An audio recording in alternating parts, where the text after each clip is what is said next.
仕事ができれば独立できると思ってる人が多すぎて、失敗する理由の一つに管理能力の低さがあると思うんですよ。管理能力ないとダメなんですよね。独立した後どうやって仕事を取るか、それをちゃんと考えておいた方がいいですね。森社長、今度独立しようと思ってるんですけど、まずは目標を年商1000万超えたいんですが、実際に独立した時にどういう準備したらいいのかちょっと分かってないんですけど。年商1000万を目指すとかやってるぐらいだったら、そもそも独立なんかしない方がいいと思ってて、個人事業主フリーランスで年商つったらほぼ年商イコールだと、それで1000万だっていうのは分かりますけど、全く面白くないし、何のためにそれするんだろうってやっぱ思っちゃうんですよね。サラリーマンで仮に6、700万稼げてます。それをフリーランスになったから1000万になりました、1.5 倍になりましたって言っても、経費も増えるし、自分でやらなきゃいけないこともいっぱい増えるし、ちっちゃって思うんですよね。それぐらいがしたいがために独立するって、ちょっと僕では理解不能。逆にじゃあどのぐらいを目指していくべきか。やるんだったらやっぱ高みを目指した方がいいと思いますし、そうじゃなかったらお金以外の理由でやるしかないんじゃないかなと思いますけどね。だから社長になったらかっこいいとかお金が欲しいとかはあんまりフリーランスとか個人事業主とかは面白くないし、どちらかというと家族の事情とかエリアの事情とかで、ならざるを得なくて個人事業主とかフリーランスとか事情がある人だったら分かると思いますけど、年商1000万ぐらいでフリーランスとか個人事業主になる理由があんまり分かんないですね。経営者に実際はなってみたいみたいな気持ちもあるんですけど、どういう人が個人事業主とか経営者に向いてるっておっしゃってますか？向いてるか向いてないかで言ったら、レベルにもよりますけど、クリエイティブな人ですかね。自分で何か生み出したい人とか、既定の概念の枠にとらわれず何か作ってみたいとかやってみたいとか、そういう人が向いてるとは思いますけど、うまくいくかどうかはまたちょっと別ですけどね。本社長はアップルさんを立ち上げた時にはやっぱり何かそういったものがあって独立されたっていうことですか？いや、僕の場合は単純にお金を稼がなきゃいけなかったから、別に僕は社長じゃなくてもよかったし、全然起業する意思なんかなかったんですけど、僕は稼ぐ方法がそれしかなかったから、当時僕のキャリアとね、まともな会社行ったら、年収で言ったら3、400万しか稼げないし、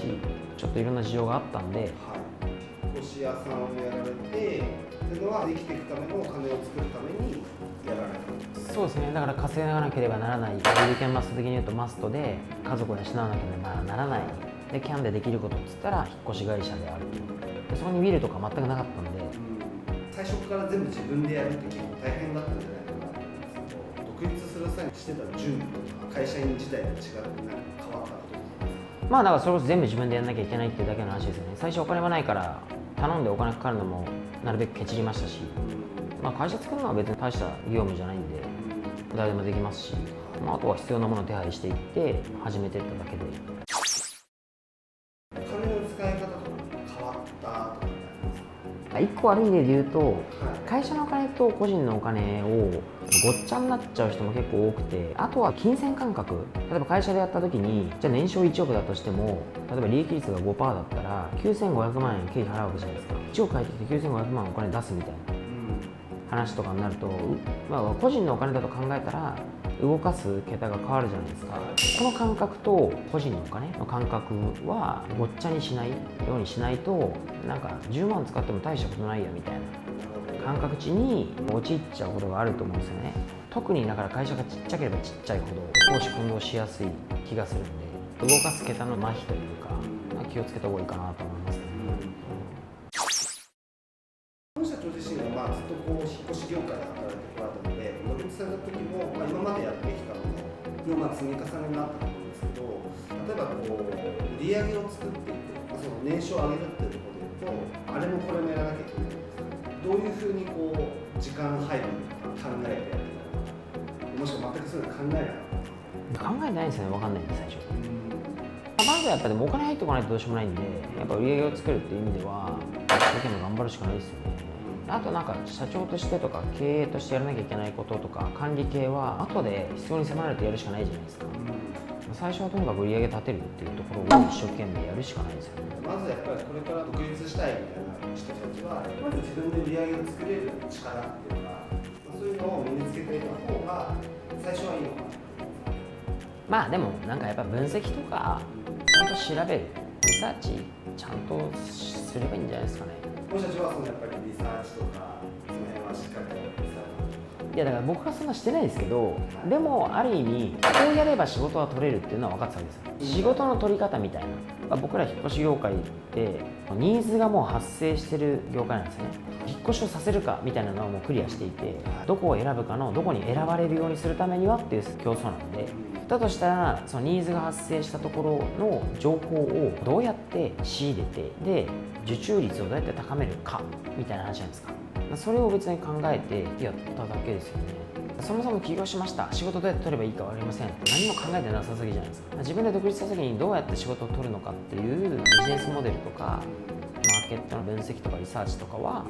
それは最低限いりますよ。独立した後どうやって仕事を取るか、それはちゃんと考えておいた方がいいですよ。ちなみにアップルさんで社員さんがですね、社長独立したいです、お引っ越し業界で自分も独立採算でやってみたいですって言った時に、モン社長だったら何とおっしゃるのかなっていうのもちょっと前提が人によると思うんですけど、やめとけって言うんです。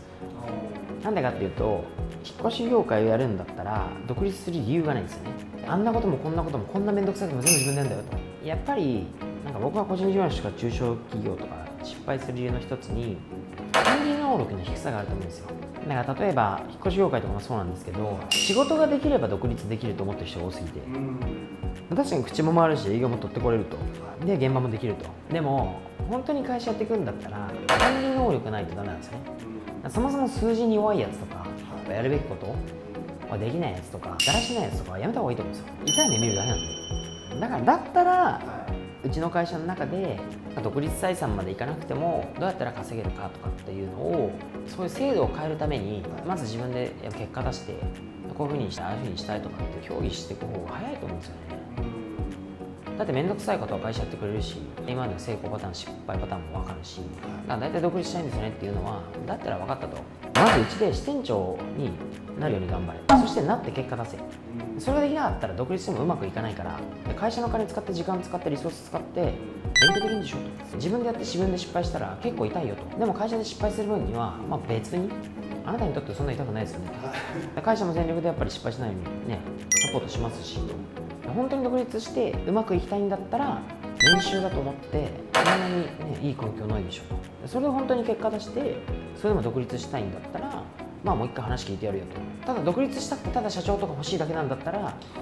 すればと。でも 100% に近いぐらいうまくいかないと、今のままだとねと。じゃあまずその独立とか、将来的にそういうのを考えてる人からすると管理能力というのは大切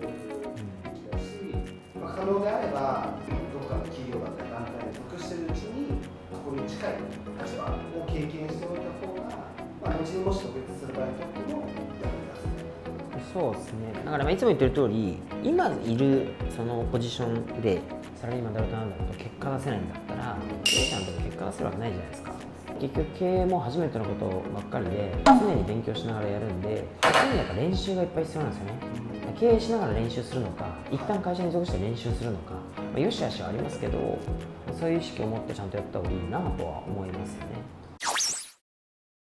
社長、ありがとうございました。独立するため、年収1000万を超えるためにやるべきことのまとめをお願いいたします。一つは売り上げを取ってこれる力というか、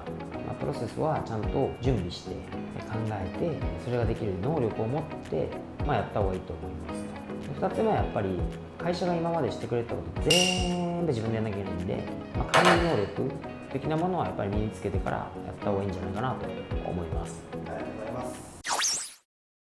このチャンネルでは現場の様子や研修、社内イベント、そしてビジネスに役立ちそうな知識などさまざまな動画を配信しておりますので、ぜひチャンネル登録をお願いいたします。そしてこの動画にも